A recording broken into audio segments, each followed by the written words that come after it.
ರಾಜ್ಯದಲ್ಲಿ ಡಿಕೆ ಶಿವಕುಮಾರ್ ಅವರ ನೇತೃತ್ವದ ನೂತನ ಸಚಿವ ಸಂಪುಟ ರಚನೆಯ ಕಸರತ್ತು ಅಂತಿಮ ಘಟ್ಟಕ್ಕೆ ತಲುಪಿದೆ. ಹೈಕಮಾಂಡ್ ನಾಯಕರ ಸಮ್ಮುಖದಲ್ಲಿ ಇಂದು ಮಹತ್ವದ ಸಭೆ ನಡೆಯಲಿದ್ದು, ಬಹುತೇಕ ಇಂದು ಸಂಜೆಯ ವೇಳೆಗೆ ಸಚಿವರ ಅಂತಿಮ ಪಟ್ಟಿ ಸಿದ್ಧವಾಗುವ ಸಾಧ್ಯತೆ ಇದೆ.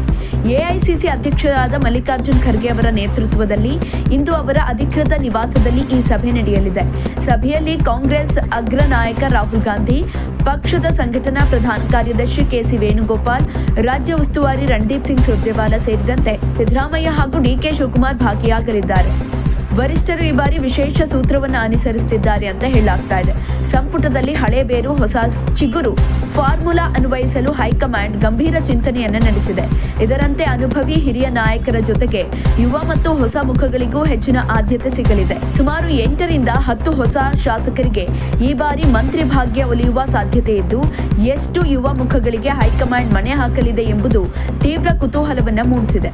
ಸದ್ಯಕ್ಕೆ ಲಭ್ಯವಿರುವ ಮಾಹಿತಿಯ ಪ್ರಕಾರ ಹೈಕಮಾಂಡ್ 2 ಹಂತಗಳಲ್ಲಿ ಸಂಪುಟ ರಚನೆ ಮಾಡಲು ಕರಡು ಸಿದ್ಧಪಡಿಸಿದೆ. ಮೊದಲ ಹಂತದಲ್ಲಿ ಕೇವಲ 8 ರಿಂದ 10 ಅಥವಾ 10 ರಿಂದ 12 ಪ್ರಮುಖ ಶಾಸಕರು ಮಾತ್ರ ಸಚಿವರಾಗಿ ಪ್ರಮಾಣ ವಚನ ಸ್ವೀಕರಿಸಲಿದ್ದಾರೆ.